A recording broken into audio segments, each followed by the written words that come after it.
President Biden's recent proposal to reform the Supreme Court has sparked a storm of controversy and considerable backlash from conservative leaders. The proposed changes, which include 18-year term limits for justices and a mandatory code of conduct, have been branded unconstitutional by Senate Republican leader Mitch McConnell and other conservatives who champion the current structure as a cornerstone of American democracy. In an emphatic speech, McConnell criticized the proposed reforms as a desperate attempt by Democrats to reshape the court's conservative majority. This is a man who was chairman of the Judiciary Committee for a long time. He absolutely knows what he recommended is unconstitutional, McConnell said of Biden.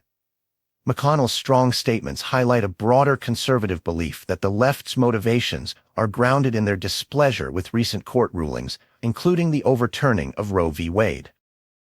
Former Attorney General Bill Barr echoed this sentiment, cautioning that Biden's reforms would destroy the independence of the judiciary. In a co-written op-ed, Barr and Kelly Shackelford underscored the perceived dangers of such reforms, arguing that it's a thinly veiled effort to pack the court with liberal justices if Democrats win the next election. The notion of term limits has also been criticized as impractical, requiring a constitutional amendment that is unlikely to pass through the stringent legislative process. These reforms have not only been met with resistance from figures like McConnell and Barr, but have also faced opposition from legal experts. Critics argue that the overhaul would compromise judicial independence, making the court a mere extension of political power struggles.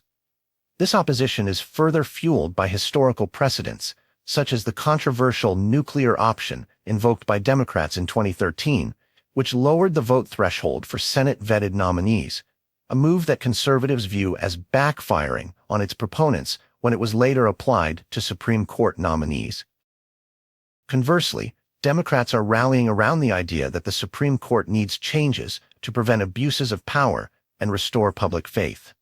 Senate Majority Leader Chuck Schumer and Vice President Kamala Harris have vocalized their support for Biden's initiatives, framing the current court as ethically compromised due to alleged misconduct by some conservative justices. Advocates for reform argue that recent decisions have created a crisis of confidence, necessitating substantial changes. The debate has amplified the ideological divide between conservatives, who champion the judiciary's independence and adherence to originalism, and liberals, who seek reforms to address what they perceive as ethical lapses and overly conservative biases. As the 2024 presidential election looms, the Supreme Court is likely to become a pivotal issue, with reform advocates gearing up for a hard-fought campaign.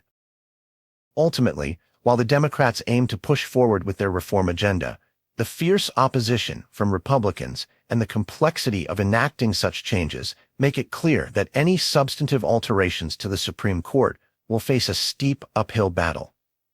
This political clash underscores the enduring tension between maintaining judicial independence and addressing evolving political pressures.